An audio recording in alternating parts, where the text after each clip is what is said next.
اس سے تو مخفی کوئی جگہ نہیں، تو وہ کون سی جگہ ہے جہاں میں گناہ کروں اور وہ نہ دیکھے؟ تو فرمایا اتنا حیا تو کر کہ تو گناہ کر رہا ہے جانتے ہوئے کہ وہ تجھے دیکھ رہا ہے، جانتے ہوئے کہ وہ تجھے دیکھ رہا ہے۔ یہ کتنے وظیفے ہوئے؟ انہوں نے کتنے بتائے؟ 3۔ اس نے کہا چوتھا وظیفہ یا چوتھا نسخہ بتائیے۔ آپ نے فرمایا اس کا چوتھا نسخہ یہ ہے کہ گناہ کر، لیکن جب ملک الموت آئے تیری روح قبض کرنے کے لیے، ملک الموت آ جائے تو پھر اس کو اتنا کہہ دینا کہ کچھ وقت کی مجھے مہلت دے دے، اخرنی حتی اتوب توبۃ نصوحا، میں عمر بھر گناہ کرتا رہا ہوں، ملک الموت کو کہنا کہ چند لمحوں کی مہلت دے دے، میری روح قبض نہ کرتا کہ میں توبہ کر لوں، کم سے کم گناہ کی بخشش طلب کر کے پھر خدا کے حضور جا، اور میں کچھ نیک اعمال کر لوں تاکہ اللہ کے حضور جانے کے قابل بنوں۔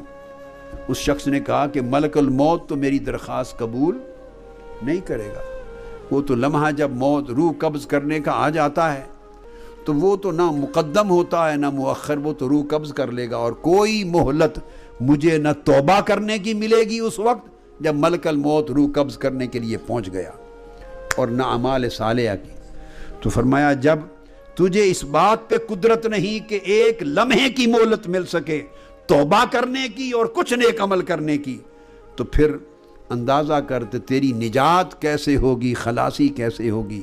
انہی گناہوں میں لت پت جب تو مرے گا تیری روح جائے گی، تو اندازہ کر کے پھر دوزخ کی آگ کے کتنے سوت اور کوڑے لگیں گے، کون بچائے گا، کیوں بچائے گا تو؟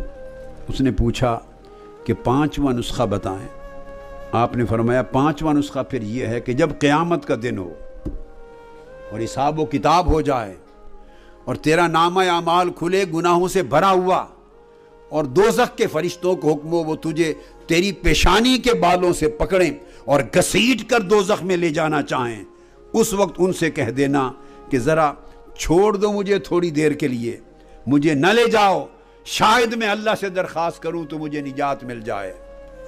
ان کو کہنا کہ دوزخ میں نہ پھینکو، انہی سے مہلت مانگ لینا۔ اس نے کہا کہ قیامت کے دن تو کوئی مہلت نہیں ملے گی، وہ تو اللہ کے امر سے مجھے گھسیٹ کر دوزخ میں پھینک رہے ہوں گے، مہلت نہیں ملے گی قیامت کے دن۔ تو یہ ممکن نہیں۔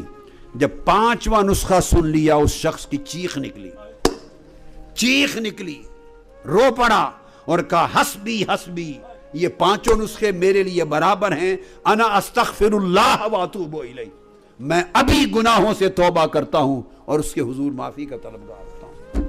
کوئی راستہ نہیں گناہ اور معصیت کو جاری رکھ کر نجات کا، کوئی راستہ نہیں اللہ کی نافرمانی اور بغاوت اور سرکشی کو زندگی میں جاری رکھ کر پھر نجات کا، اور دوزخ سے خلاصی کا کوئی راستہ نہیں۔ آپ میں سے ہم میں سے کون ہے جسے یہ تسلی ہو کہ روح قبض کرنے کے لیے ملک الموت آپ پہنچے اور آپ اس سے 1 منٹ کی مہلت لے لیں گے توبہ کرنے؟ ہے کوئی ہاتھ کھڑا کر کے بتائے؟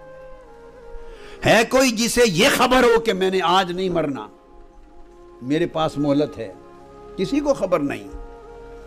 ارے تو وہ لمحہ کب آئے گا جب گناہوں سے لت پت زندگی سے ہم باہر نکل آئیں گے، تائب ہو جائیں گے، اس کی معصیت چھوڑ دیں گے، نافرمانی چھوڑ دیں گے۔ جوانوں، میرے بیٹے بیٹیوں، ان پاکیزہ جوانیوں کو معصیت کی غلاظت کے ساتھ کیوں آلودہ کرتے ہو؟